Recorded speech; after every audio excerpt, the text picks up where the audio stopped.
ভাড়াটে গুন্ডা যে আমার মা গো, কোথাকার গুন্ডা জানি না আমি মা গো। দিয়ে ওরা আজকে বাড়িতে আজকে তো কিছু ঝামেলা করে না, আজকে বাড়িতে বসেছিল চুপ করে বসে আছে। অমনি ঘিরাও করে 5টা হায়ার নিয়ে এসে, দুটো ছেলেতে, দুটো বড় ভাই, দুটো ছেলে এসে একবারে হাঁসওয়ালি কুচি কুচি করে আমাদের এগুতে দিলে চুটিয়ে মা গো। ভাড়াটে গুন্ডা যে আমার মা গো, কোথাকার গুন্ডা জানি না আমি মা গো। ভাড়াটে গুন্ডা যে আমার মা গো, কোথাকার গুন্ডা জানি না আমি মা গো। 5 জন ছিল আমার মা গো, 5 জন হায়ান ছিল আমার মা গো। সবারই হাতে ছিল অস্ত্র মা গো। আমরা আটকাতে গেছি, আমাদের ছুটি ছুটি আমরা বাইরে বার করে দিল আমার মা গো। ভাড়াটে গুন্ডা যে আমার মা গো, কোথাকার গুন্ডা জানি না আমি মা গো।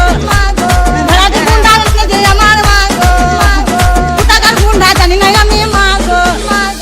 আম পক পক জাম পক পক পেয়ারা পেকেছে, রোস্টারদের মায়ের গানে শেল ঢুকেছে। এগুলোর বিসি বিসি টিপি ধরিছে, পাউরুটি মিষ্টির সঙ্গে সঙ্গে পিয়াটা খাইয়ে দিয়েছে। তখন মাথায় মাথায় বাড়ি বাড়ি দিয়ে লাশটা ফেলে রেখে চলে গেছে ওরা, দিয়ে লাশটা ফেলে রেখে চলে গেছে ওরা ভোর 4টের সময়। পূর্ব বর্ধমানের কেতু গ্রামে জামাইয়ের সঙ্গে পালালো শাশুড়ি। শ্বশুর বাড়িতেই থাকতো জামাই, তার শাশুড়ির সঙ্গে ঘনিষ্ঠ সম্পর্ক তৈরি হয়। ধন্যবাদ। একবারে হাঁসওয়ালি কুচি কুচি করে আমাদের এগুতে দিলে চুটিয়ে মা গো। ভাড়াটে গুন্ডা যে আমার মা গো, কোথাকার গুন্ডা জানি না আমি